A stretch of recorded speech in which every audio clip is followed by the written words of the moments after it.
As the world around us modernizes, some aspects of the federal government are still relying on outdated systems and technologies. One major area of innovation in the public sector aims to move away from physical documents and paper forms and toward a more digital solution.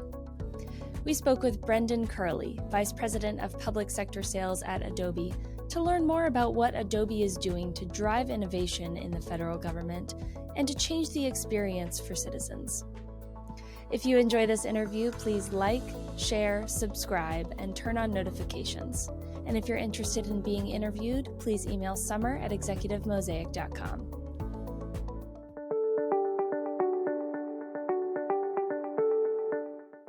Hello, and welcome to Executive Mosaic's video interview series. I'm Summer Myatt, and here to speak with me today is Brendan Curley, Vice President of Public Sector Sales at Adobe. Brendan, thank you so much for joining us today.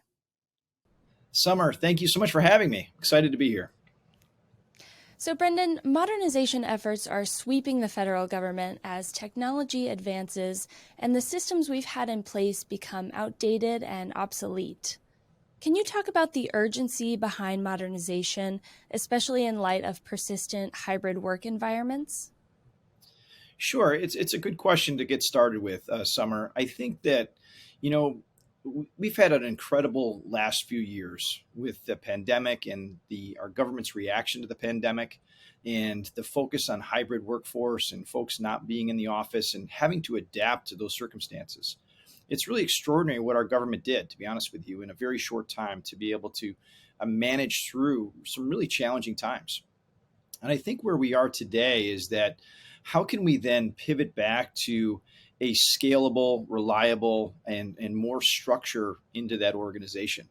If you think about some basic things that have happened in the last few years, the Integrated Digital Experience Act as an example, in that thinking through just how can we digitize and focus on what's important and making it better for the citizen. Just as an example, that's 10.8 billion with a B in terms of hours that the citizen spends filling out government paperwork. And if you do that math, that's like 31 hours per citizen, including children, at an expense of $143 billion. So there's got to be a better way to do this. And again, compliments, I think everyone leaned in when we needed to, but now let's try to take this to another level and try to figure out how we can do this on a much more cost-effective and efficient manner for the citizen. So, Brendan, walk me through Adobe's staged modernization approach. How does this plan make digital transformation more accessible and effective for federal agencies? Thanks, Summer. I think with Adobe, we have a three-staged process here. And if you think about it, what we just talked about on the modernization piece, you think about let's digitize. So let's make sure that, when we think about using tools like Acrobat that can do so much for the citizen and very quickly and easily and efficiently, and then give the government tools to redact, to encrypt, to think about the process just a little differently. So that's the first part. Let's bring it into a digital world.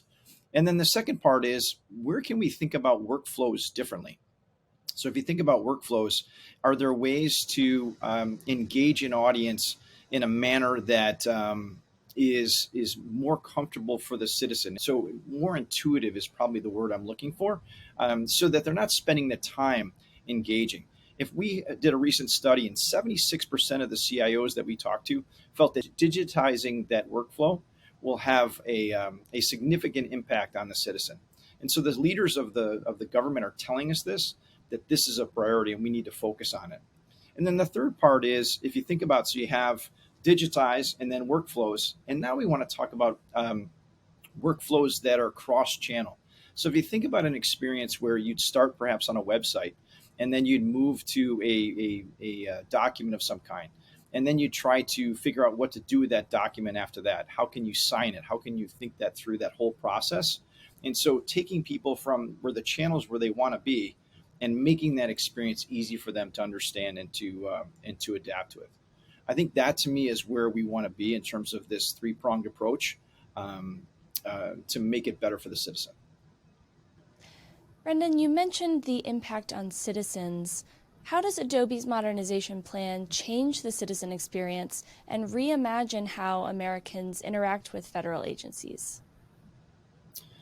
Summer, I think with the it's a good question, and I think of it a couple different ways. One of which, if you think of the cross section between a employee experience and the citizen experience.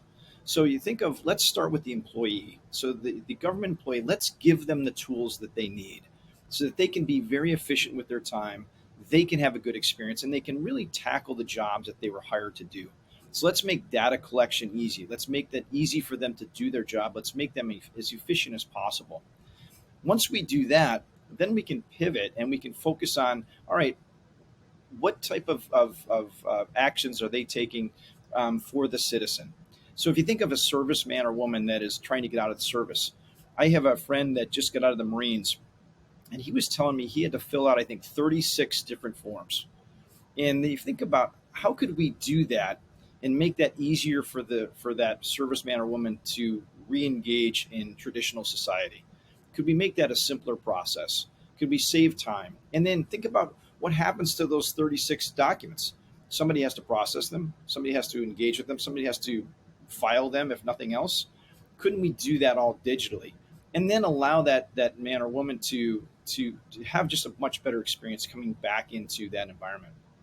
The other thing I think about is taking the onboarding process. When we digitize that and we make it simpler and we focus on those key areas and we can make that a better experience for the onboarding. So the citizen that's joining government, they come in with a better feel and taste in their mouth around that process. And it makes it easier for the people that are trying to hire. And so everybody's experience is better. And then it just enhances that. It makes it easier and easier for people to join the government and to keep and as I mentioned, retain qualified people. And I think to me, if we can help and be a small part of that, it'll make a big difference in the overall good of our government. And I think then it helps the citizen as a return on that. So, Brendan, what's Adobe's approach to security with all these new digital workflows, documents, and tools? Yeah, it's a good question. I think when you think of security, we think of really trust being the cornerstone of everything that we do at Adobe, and it's paramount to our brand. It's paramount to the products that we build. That there's trust between us and our users, really both public and private sector, and that I think we've showed our commitment to that with things and investments in things like FedRAMP. So our new sign product is FedRAMP moderate, and the 300 plus checks that we validate every day when we're putting that product out into the marketplace is a good tell in focus area. But what I think about it too is a lot of times the government will take on these big, for lack of a better term, white whale projects. So these huge entities with lots of moving parts. So that's certainly a way to go. What we're trying to focus on is making it easier for the government to invest in small incremental chunks. So thinking going back to the trust cornerstone is if we can help the government just take on a little bit more and eliminate some problems without having to do this huge investment. Hey, look, try us a little bit here. We'll help you. Say you get an audit and 3 or 4 of your audit checkpoints need to be invested in. Let's do those and not have to do this huge entity. The other thing that we've done with our products is we've tried to make them very easy to use and easy to implement. So again, there's not this 6-month window of waiting and waiting and waiting to see if it works. Give us a small area to work on, small investment. We can install quickly and get you the rewards that you need and be able to test and try and to keep moving. And I do think that's a big part of trust is to be able to see the results. Hey, we tried this, it worked, and now let's try some more without having to invest, the future of the organization into one product suite. So that's part of what we think about in terms of that trust piece. And lastly, I don't know if you've seen anything we've been doing around content authenticity, but it's really the rage, if you will, with people trying to validate that their content is accurate and that it hasn't been doctored and that it's the truth.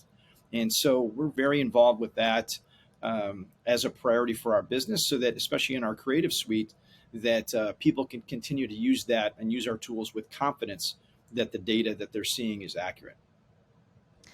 Brendan, I want to dig into that conversation a little more.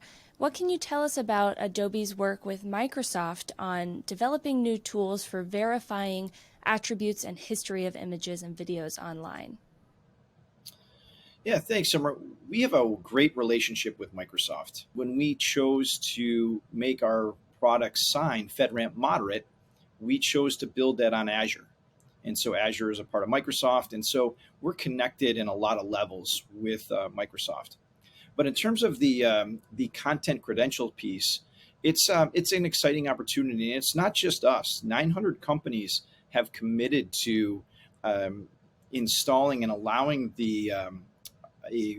basically an icon to be put on a picture or video so that you can validate its authenticity. And so when more and more companies are committing to that, we can have a better sense of what's true and what isn't. We were not going to be able to pull out all the fakes, but we're going to be able to tell you what is real, because you're going to see that icon. You're going to go, okay, I know that's from a trusted place, or at least the original photographer or the original creator, that's their stamp basically. And so we can tell that this is the real person doing that real video. So for us, if you decided to say, like, put a funny giraffe face on me, I could say, hey, that's not really my face. You can tell there's no corner icon, and therefore it's not the real video, if you will. And I think as the technology continues to grow, we want to encourage people to be creative. But when it comes to people trusting the data that they're seeing, it's important that we can look at that and validate it and make our own decisions in terms of the authenticity. Well, Brendan, thank you so much for your time today and for all the work you do at Adobe. Thank you for having me. It was great, and looking forward to talk to you again soon, Summer.